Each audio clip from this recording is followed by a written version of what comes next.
Hello and welcome to another poetry reading session with me, Shaun from Avondale.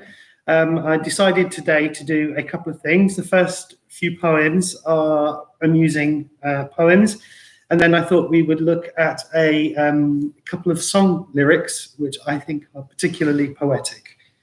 So I'm going to read, first off, The Three Little Pigs by Roald Dahl. The animal I really dig above all others is the pig. Pigs are noble, pigs are clever, pigs are courteous, however. Now and then, to break this rule, one meets a pig who is a fool. What, for example, would you say if strolling through the woods one day, right there in front of you, you saw a pig who'd built his house of straw? The wolf who saw it licked his lips and said, that pig has had his chips. Little pig, let me come in. No, no, by the hairs on my chinny chin chin. Then I'll huff and puff and I'll blow your house in. The little big pig began to pray, but Wolfie blew his house away.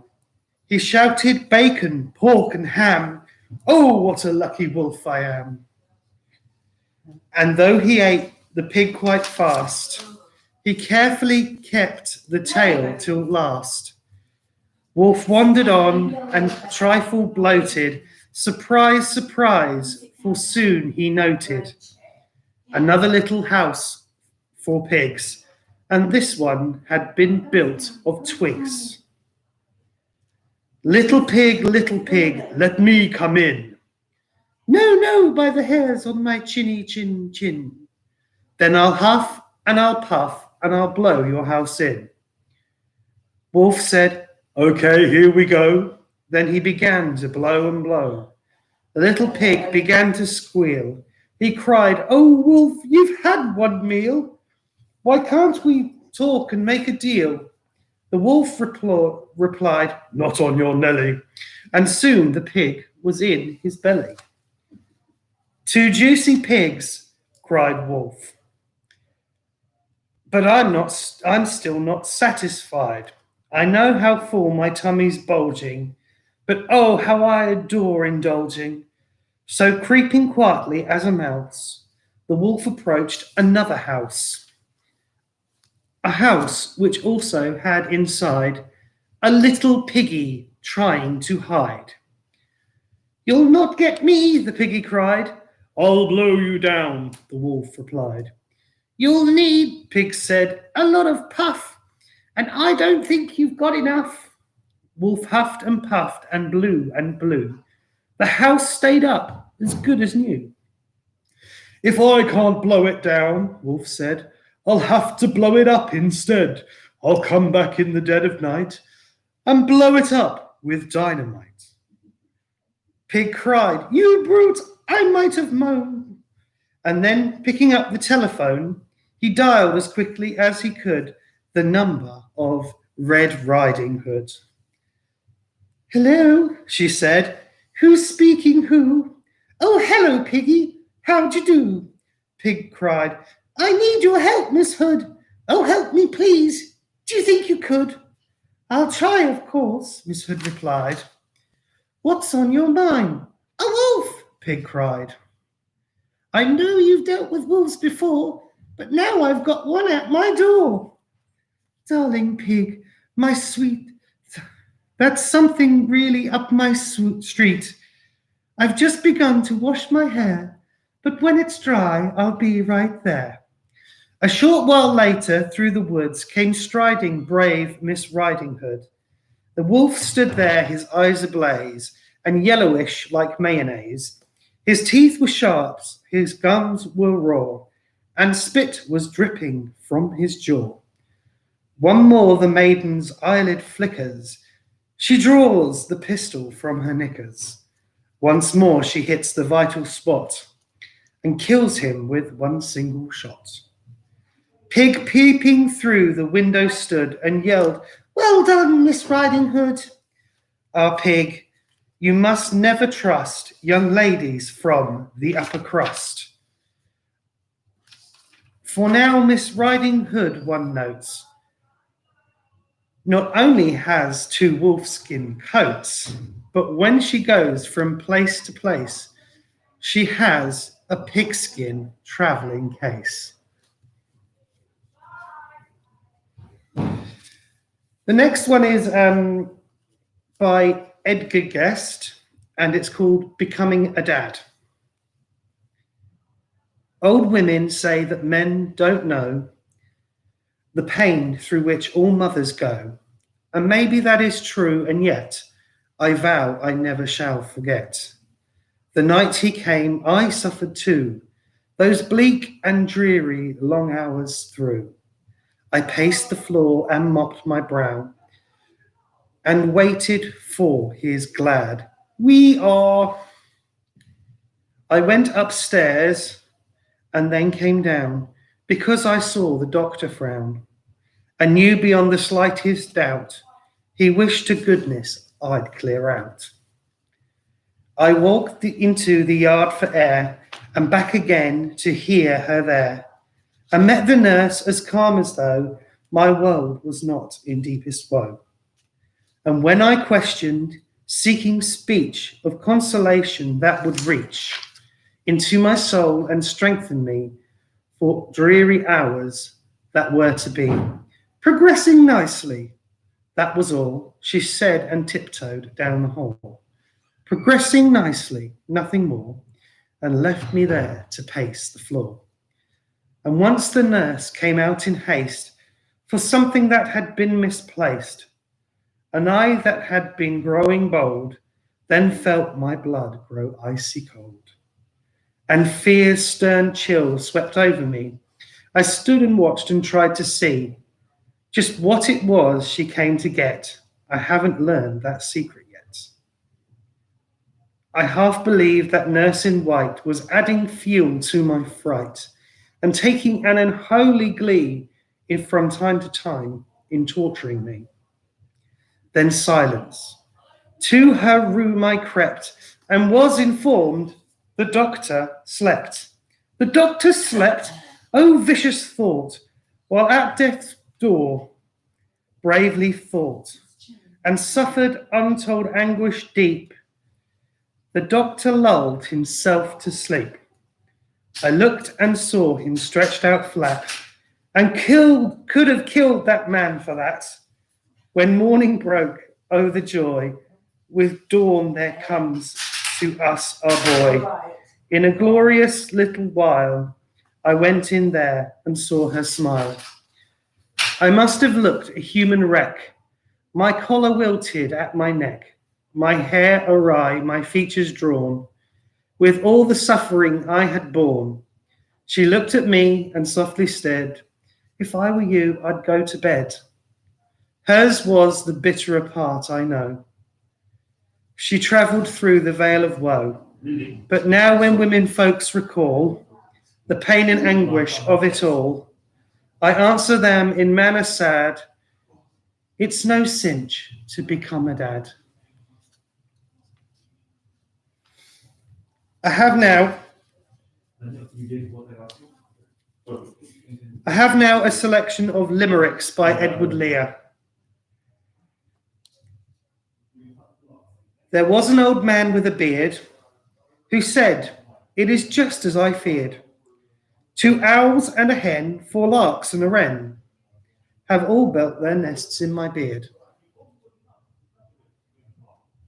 There was no person of Ishida whose conduct go friskier and friskier. He danced hornpipes and jigs and ate 1,000 figs, that lively old person of Ishtar.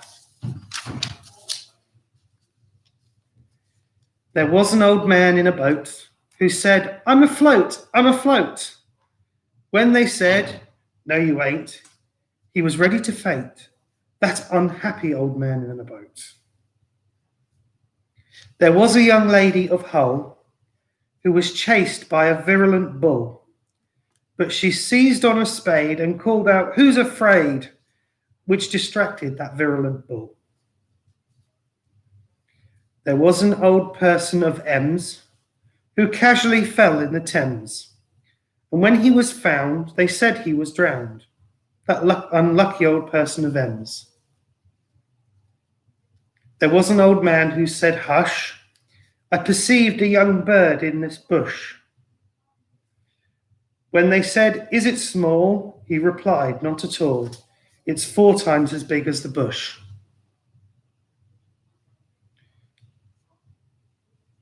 There was a young lady of Russia who screamed so that no one could hush her. Her screams were extreme. No one heard such a scream that was screamed by that lady of Russia. There was an old person of Ewell who chiefly subsisted on gruel, but to make it more nice, he inserted some mice, which refreshed that old person of Ewell. There was an old man in a tree whose whiskers were lovely to see, but the birds of the air plucked them perfectly bare to make themselves nest on that tree. There was a young lady whose nose continually prospers and grows. When it grew out of sight, she exclaimed in affright, "Oh, farewell to the end of my nose."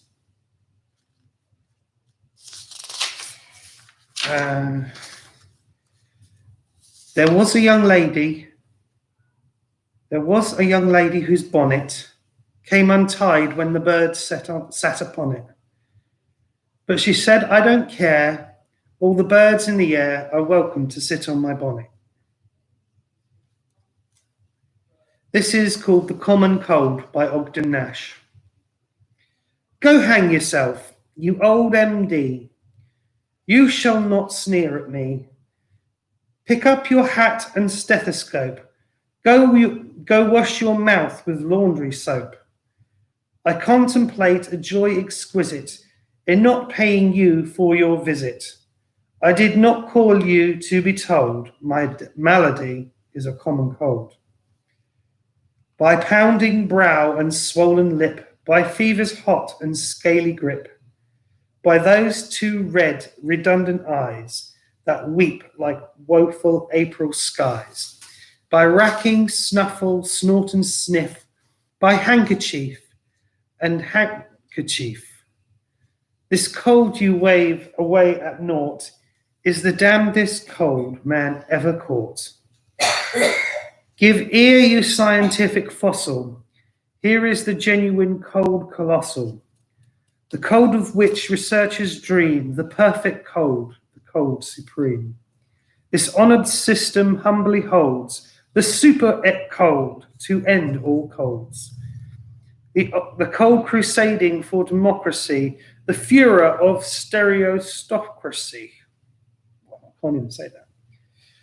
Bacilli swarm within my portals, such as were near conceived by mortals, but bred by scientists, wise and hoary, in some Olympic laboratory. Bacteria as large as mice, with feet of fire and heads of ice, who never interrupt my slumber, their stamping elephantine rumba. A common cold, gazooks forsooth. Ah, yes, and Lincoln was jostled by Booth.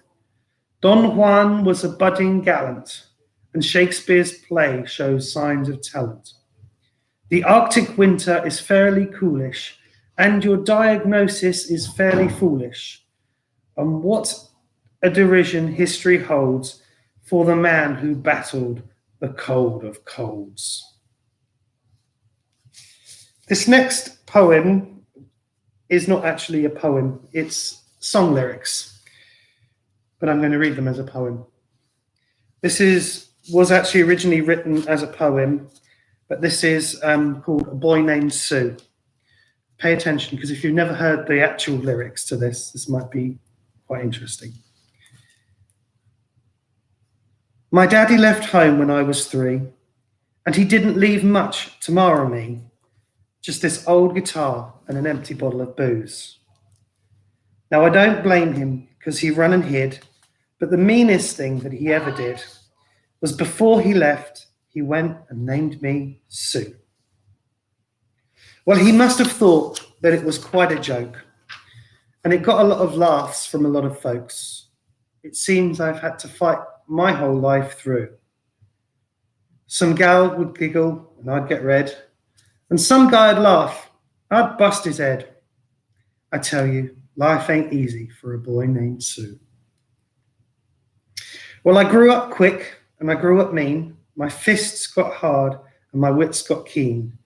I roamed from town to town to hide my shame. But I made me a vow to the moon and stars that I'd search the honky-tonks and bars and kill that man that gave me that awful name.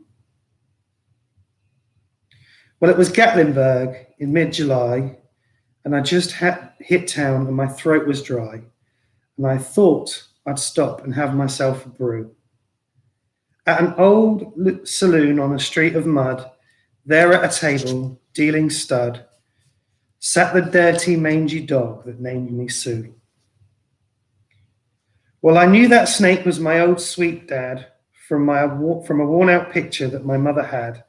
I knew that his scar on his cheek and his evil eye. He was big and bent and grey and old. I looked at him and my blood ran cold. And I said, "My name is Sue. How do you do? Now you're gonna die." Well, I hit him hard right between the eyes, and he went down, but to my surprise, he came up with a knife and cut off a piece of my ear.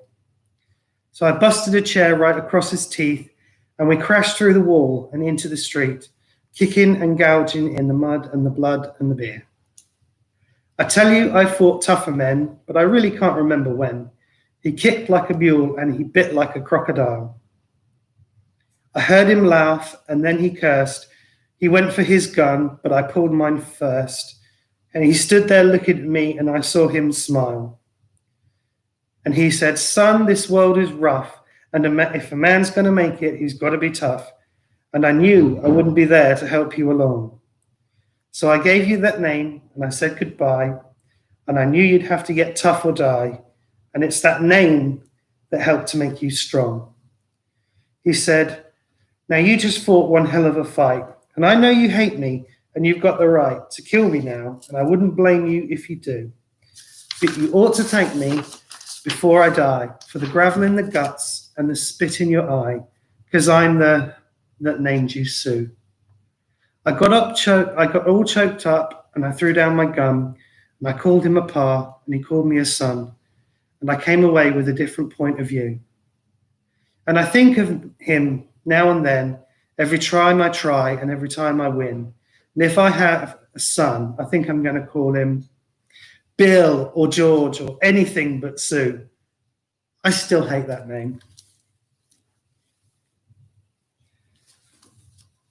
Your next poem or song lyrics is going to be by a man called Jim Croce, and it's called "Time in a Bottle." And I've always really liked the words to this particular song. If I could save time in a bottle, the first thing that I'd like to do is to save every day till eternity passes away, just to spend them with you. If I could make days last forever, if words could make wishes come true, I'd save every day like a treasure, and then again I would spend them with you. But there never seems to be enough time to do the things you want to do once you find them. I've looked around enough to know that you're the one I want to go through time with. If I had a box just for wishes and dreams that had never come true, the box would be empty except for the memory of how they were answered by you. But there never seems to be enough time to do the things you want to do once you find them. I've looked around enough to know that you're the one I want to go through time with.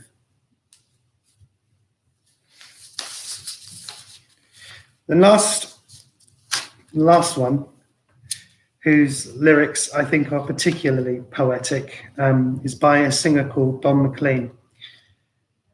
and it's called Vincent. Starry, starry night. Paint your palette blue and grey. Look out on a summer's day with eyes that know the darkness in my soul. Shadows on the hill. Sketch the trees and the daffodils. Catch the breeze and the winter chills in colours on the snowy linen land. Now I understand, and how you suffered for your sanity, and how you tried to set them free. They would not listen, they did not know how. Perhaps they'll listen now. Starry, starry night, flaming flowers that brightly blaze, swirling clouds in violet haze, reflect in Vincent's eyes of china blue. Colours changing hue, morning fields of amber grain, weathered faces lined in pain, are soothed beneath the artist's loving hand. Now I understand what you tried to say to me, and how you suffered for your sanity, and how you tried to set them free. They would not listen, they did not know how. Perhaps they'll listen now, for they could not love you, but still your love was true. And when no hope was left in sight, on that starry, starry night, you took your life as lovers often do. But I could have told you, Vincent, this world was never meant for one as beautiful as you. Starry, starry night. Portraits hung in empty halls, frameless heads on nameless walls, with eyes that watch the world and can't forget, like the strangers that you've met, the ragged men in ragged clothes, the silver thorn of bloody rose, lie crushed and broken on the virgin stone. Now I think I know what you tried to say to me, and how you suffered for your sanity, and how you tried to set them free. They would not listen, they're not listening still. Perhaps they never will. The last piece, the last one I'm going to read is by Pam Ayres. And this was brought to me very, very shortly before we went on air. This is called The Secretary's Song. Secretary is my trade.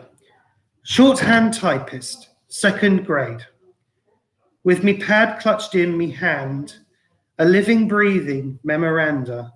Like a ramrod on the seat, I will sit up straight and neat, with me feet placed close together. I'll remark upon the weather.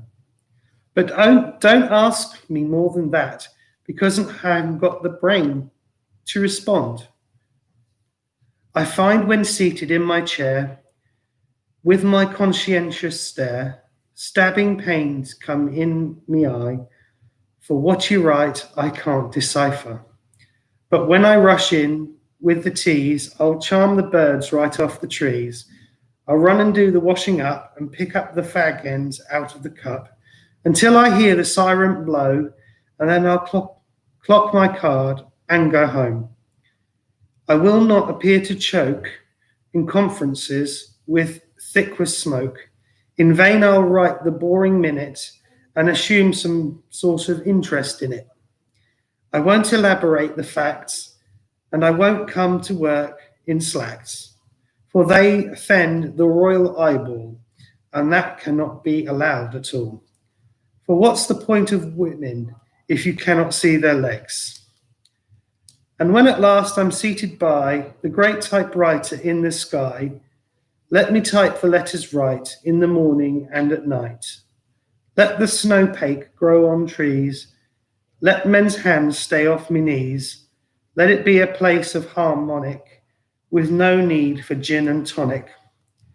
Thank you in anticipation of your favourable reply, craving your indulgence. Yours sincerely, goodbye. I'd like to thank you for listening, and I hope you enjoyed the session this afternoon.